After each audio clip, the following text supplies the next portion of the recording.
إيطاليا اسم كان يرعب العالم، منتخب بتاريخ بألقاب بأساطير. لكن اليوم نحكي على سقوط، على انهيار، على كارثة كروية حقيقية.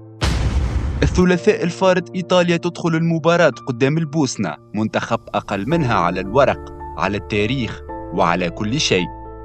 ثقة زايدة، استهانة، وربما حتى غرور. وفي المقابل البوسنة تدخل بعقلية المحارب، باحتقان، بشراسة، خاصة بعد ما شاهدوا الفيديو اللي دار على موقع إكس واللي بين لاعبي إيطاليا محتفلين بإقصاء البوسنة الويلز، وهذا احتقار لا يقبل من الرجال.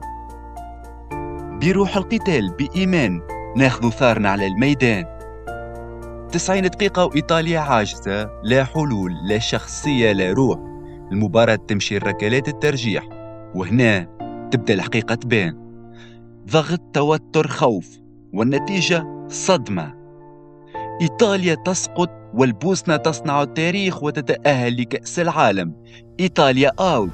هذه مش مجرد خسارة، هذه فضيحة. إيطاليا تغيب على كأس العالم للمرة الثالثة على التوالي، خارج مونديال 2018، خارج مونديال قطر 2022، وخارج مونديال اليو المكسيك وكندا 2026. منتخب توج بكأس العالم في 2006 يولي اليوم عاجز على التأهل. شنو اللي صار؟ وين ضاعت الهيبة؟ وين الروح الإيطالية؟ هل هي نهاية جيل ولا انهيار منظومة كاملة؟ أم هي نهاية إيطاليا كروياً؟ إيطاليا اليوم مش مجرد منتخب خاسر، إيطاليا اليوم هي قصة سقوط مدوي، زلزال ضرب الكرة الإيطالية من الأعماق. والسؤال اللي يبقى، هل تنجم إيطاليا ترجع؟